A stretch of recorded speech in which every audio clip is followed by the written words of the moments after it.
Hello guys, तो आप सभी कैसे हैं। मैं उम्मीद करता हूँ कि आप सभी अच्छे होंगे, अच्छे बने रहिए। तो आज किस वीडियो में आप सभी का बहुत बहुत स्वागत करता हूँ। आज किस वीडियो में दोस्तों हम मोलों की संख्या निकालना सीखेंगे। यदि आपको मोल से संबंधित न्यूमेरिकल प्रश्न हल करने नहीं आता है तो वीडियो को अंत तक जरूर देखिएगा, समझ गए। मैं आपका कोशिश करूंगा कि इस वीडियो से आपको न्यूमेरिकल के जो प्रश्न होते हैं मोल से संबंधित आपको निकालना आ जाए। आप सभी छात्रों की एक समस्या होती है, लेकिन इस समस्या को आज दूर करने का प्रयास करने का, लेकिन आप वीडियो को अंत तक बने रहिए। वीडियो को स्किप बिल्कुल भी मत करिएगा। तो आइए पहले प्रश्न से वीडियो को स्टार्ट करते हैं। तो देखिए यहाँ पर ये आपका एक उदाहरण नंबर 3.3 है, ठीक है। इसमें आपको क्या निकालना है, तो मोलों की संख्या का परिकलन कीजिए, समझ गए। तो यहाँ पर ये आपको दो प्रश्न दिया हुआ है, ठीक है। एक प्रश्न 1 और प्रश्न 2 दिया हुआ है। तो इससे पहले हमें मोलों की जो संख्या से संबंधित सूत्र होते हैं उसे हम पहले सीख लेंगे, उसके बाद हम मोलों की संख्या को ज्ञात करेंगे। तो देखिए यहाँ पर ये आपको दो सूत्र याद रखने हैं। यदि आपने ये दो सूत्र याद रख लिया तो मैं 100% कहता हूँ कि आपको मोलों की संख्या निकालना आप सीख जाएंगे। तो देखिए यहाँ पर ये पहला सूत्र है आपका, मोलों की संख्या बराबर आपको याद रखना है कणों की संख्या बटा एवोगाड्रो नंबर। एवोगाड्रो नंबर आपका क्या होता है, तो 6.022 इंटू 10 का पावर 23, ठीक है। और देखिए कणों की संख्या, आपको देखिए कणों की संख्या आपको पता है कि हमारा जो परमाणु है वो बहुत छोटे छोटे से पार्टिकल्स यानी कणों से मिलकर बना हुआ है।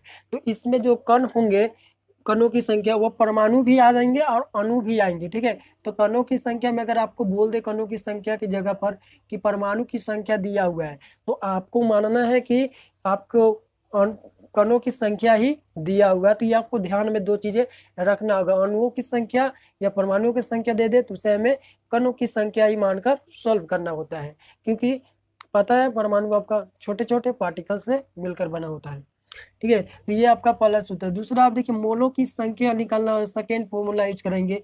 तो यदि कणों की संख्या दिया हुआ हो, ठीक है, तो आपको ये फॉर्मूला यूज करना है। दूसरा है कि मोल की संख्या ये यूज करना है कि यदि द्रव्यमान और ग्राम अणु द्रव्यमान अगर दिया रहे तो हमें सेकेंड फॉर्मूला का यूज करना है। तो समझ गए। तो ये आप दो फॉर्मूला की याद रखिए, आप ये प्रश्न को इजी सॉल्व करेंगे।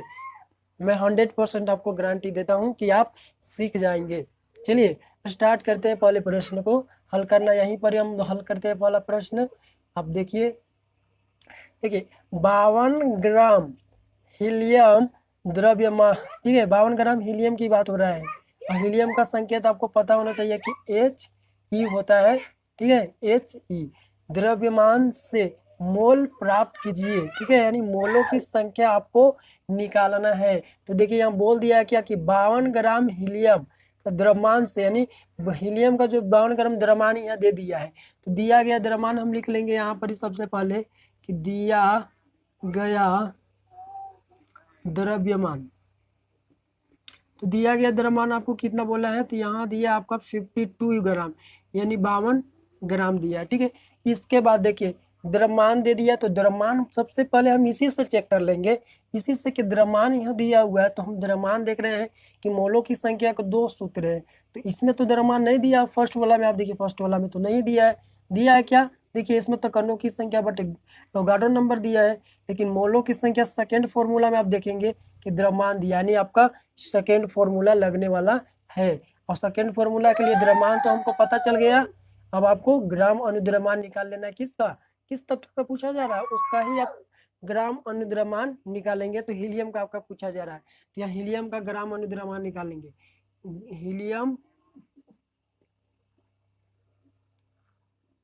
का हीलियम का संकेत मैं यहीं लिख देता हूं आपको, ग्राम अनुद्रव्यमान। चलिए तो इसका कितना होता है, आपको पता है कि हीलियम के यहाँ कितने परमाणु, एक परमाणु, और एक परमाणु का परमाणु द्रव्यमान 4 होता है। तो 4 कम 4 हो जाएगा, यानी 4 ग्राम आपका निकल के यहाँ से राइट आंसर निकल के आ जाएगा। और देखिए यदि मैंने ग्राम लगा दिया, ठीक है, ग्राम लगा दिया तो ग्राम अनुद्रव्यमान हो गया। ये अंतर मैं आपको समझा देता हूँ। देखिए 4U इसका होता है आणविक द्रव्यमान। यदि इसमें मैं 4U को हटाकर यहाँ पर जी लगा दूं तो ये ग्राम अनुद्रव्यमान या ऐसा मोलर द्रव्यमान हम बोलेंगे। और ये जो 4 यू डल गया इसे या तो शुद्ध द्रव्यमान इकाई या आणविक द्रव्यमान बोलेंगे। तो ये भी आपको अंतर देखना होता है, तो ये थोड़ा सा ध्यान में रखिए।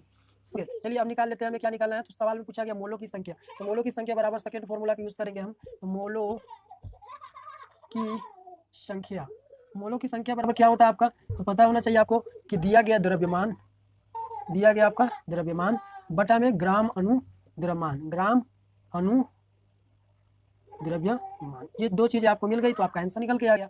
चलिए इसे सॉल्व कर लेते हैं।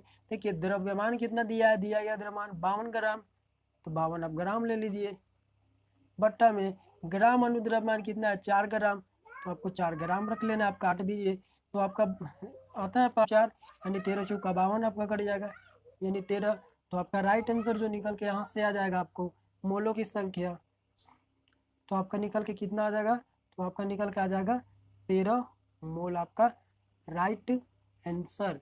तो आप आई होप कि आपने दो पहला प्रश्न आप बनाना सीख गए हो, तो हमारे चैनल को सब्सक्राइब कर लीजिए और वीडियो को एक लाइक जरूर करिए। तो चलिए सेकेंड प्रश्न को हल करते हैं। आइए दोस्तों सेकेंड प्रश्न को हल करते हैं। तो देखिए आपका सेकेंड प्रश्न है कि सेकेंड नंबर कि 12.04 इंटू 10 के पावर 23 हीलियम परमाणु की संख्या, ठीक है, हीलियम परमाणु की संख्या कणों की संख्या से मोल प्राप्त कीजिए। ठीक है, तो देखिए मैंने आपको बताया था ना कि यदि कणों की संख्या आपको अगर परमाणु या अणु के रूप में देगा तो आपको कणों की संख्या दिया हुआ है, आपको प्रश्न में ये बात समझ लेनी है। तो देखिए यहाँ साइड में आपको लिख भी दिया है कि कणों की संख्या से मोल प्राप्त कीजिए।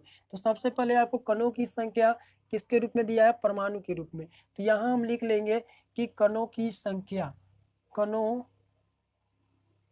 की संख्या, कणों की संख्या किसके रूप में है, तो आप कोष्टक में इसको लिख लीजिए परमाणु, परमाणु के रूप में है। ठीक है, और ये कितना दिया है आपका, तो देखिए आपका कितना दे दिया है, तो यहाँ देख सकते हैं आप कि 12.04 इंटू 10 का पावर आपका 23 दिया है। ठीक है, 23 दिया हुआ है, समझ गए, 23 आपका दे दिया है।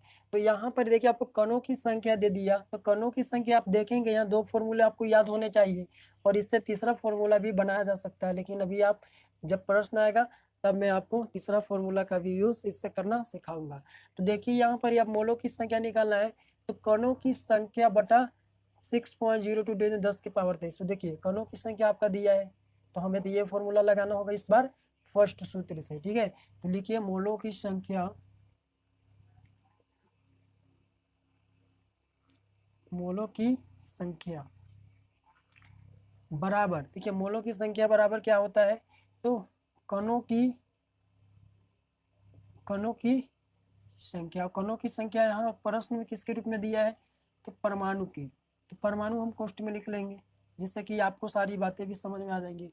बटा में क्या होता है 6.02 इंटू 10 के पावर 23 होता है। देखिए और आपका तो ये कणों की संख्या कितना दिया है, देखिए यहाँ पर ही 12.04 इंटू 10 का पावर 23 बटा में देखिए यहाँ तो ये कितना दिया 6.022 इंटू 10 का पावर को 23 दिया।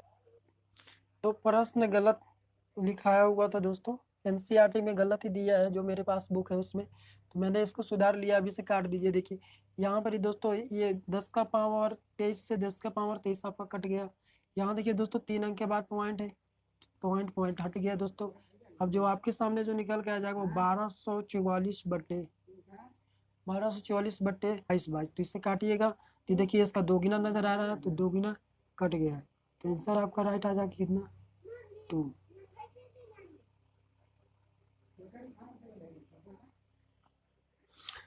तो आई छोटी से ले लीजिए।